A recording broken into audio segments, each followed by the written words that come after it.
Improving access to resources while preserving and replenishing those resources is what we do at Veolia.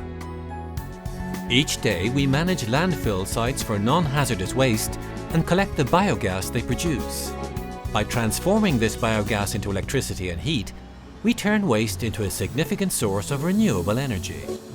Here's how and why at a glance. Household and industrial waste that is not recycled or recovered elsewhere is brought to the landfill site by truck. The waste is weighed and checked to make sure it is not dangerous in any way.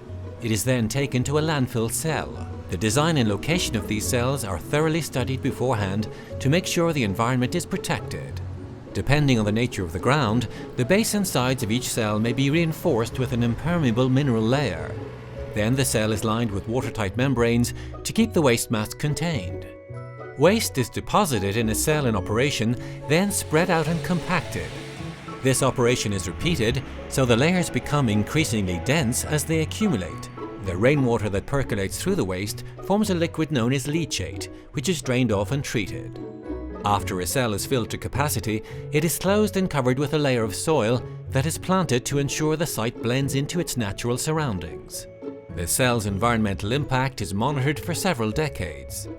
Inside the airtight cell, an absence of oxygen causes the organic waste materials to ferment, a natural process that creates a large buildup of biogas, made up of a mixture of methane, carbon dioxide, nitrogen and oxygen.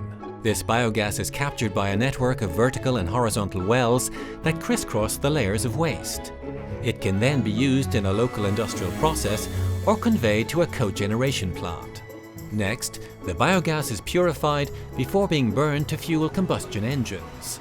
The combustion heat pushes a set of pistons, which in turn drive an alternator. This alternator produces electricity. Some is used on site and the rest is delivered to the high-voltage national grid. Residual heat from combustion can be transferred by heat exchanger to a nearby district heating network or to an industrial or agricultural facility. Capturing and utilizing biogas from landfill waste means less methane is released into the atmosphere, so it contributes to combating climate change as well as preserving resources.